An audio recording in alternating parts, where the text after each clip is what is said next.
तुम्ही पाहू शकता खाली हा नागमोडी सुंदर असा गडाकडे येणारा रस्ता आणि दिसणारं हे विलोभनीय दृश्य. आणि हे बघा खाली असा संपूर्ण हा गड दगडाच्या पायऱ्यांमध्ये बांधलेला आहे आणि हा पण चढून असा वरती आलेलो आहोत आणि अर्ध्यावरती येऊन पोहोचलो आहोत आम्ही. आणि आता पुढे पुढे गडाच्या दिशेने एक पाऊल टाकत जाणार आहे.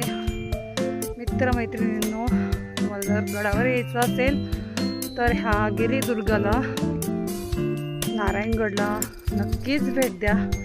कारण हा गड सोपा आहे, कारण याच्यावरती संपूर्ण बांधकाम केलं असल्यामुळे कुठलाच धोका संभावत नाही गड चढण्यास. आणि किती सुंदर असं मनमोहक दृश्य दिसते.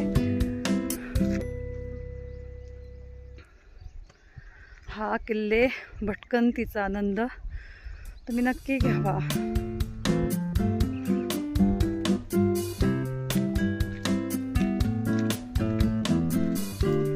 संपूर्ण किल्ला असा सुबक छान कातळाच्या पायऱ्यांमध्ये बांधलेला आहे.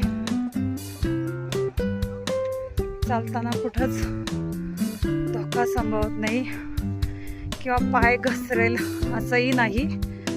अगदी मजबूत पायऱ्यांमध्ये ह्या संपूर्ण किल्ल्याचं बांधकाम केलेलं आहे. आणि तुम्ही बघता हा सगळा किल्ला असा तासलेला आहे, जेणेकरून सैन्य ह्या गडावरती चढाई करणार नाही. म्हणून हा गडाचा सगळा कातळाचा भाग तासलेला असायचा, जेणेकरून गडाच्या सुरक्षेच्या दृष्टीने ती गोष्ट महत्त्वाची मानली जात होती.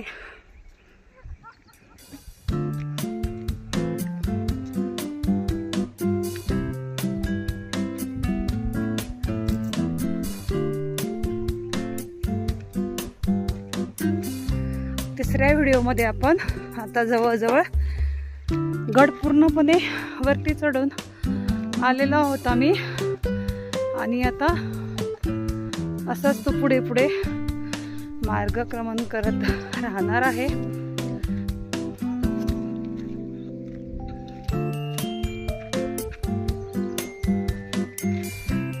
बघा खाली किती सुंदर दृश्य दिसते उंचावरून. अतिशय सुंदर. आणि इथंच हा बांधलेला सर्व नागमोडी रस्ता संपलेला आहे आणि इथून पुढचे मार्ग आपल्याला अशा साध्या कातळातून वरती करायचं आहे, वरती चढून जायचंय. बांधकाम इथपर्यंतच केलेलं दिसतंय. इथून पुढे आपण तो ह्या पायऱ्या कातळालाच कोरलेल्या आहे. बघा तुम्ही किती सुंदर पद्धतीने कातळामध्ये ह्या पायऱ्या अशा कोरलेल्या आहेत. आणि त्या चढून आता आपण वरती एक एक करून जाणार आहे.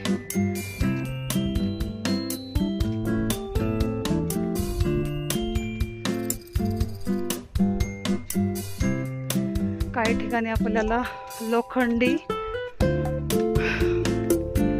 संरक्षणाचा वापर हे केलेला दिसतोय, जेणेकरून तोल जाणार नाही. त्याच्यासाठी हे कडेनं लोखंडाचं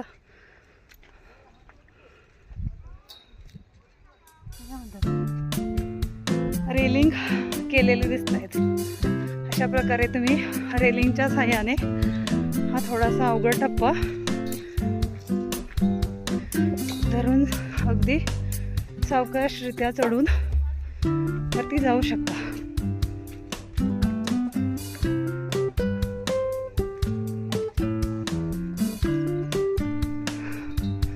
हा व्हिडिओ आपण इथपर्यंत शूट करणार आहे. पुढचा व्हिडिओ पुन्हा चालू केला जाईल.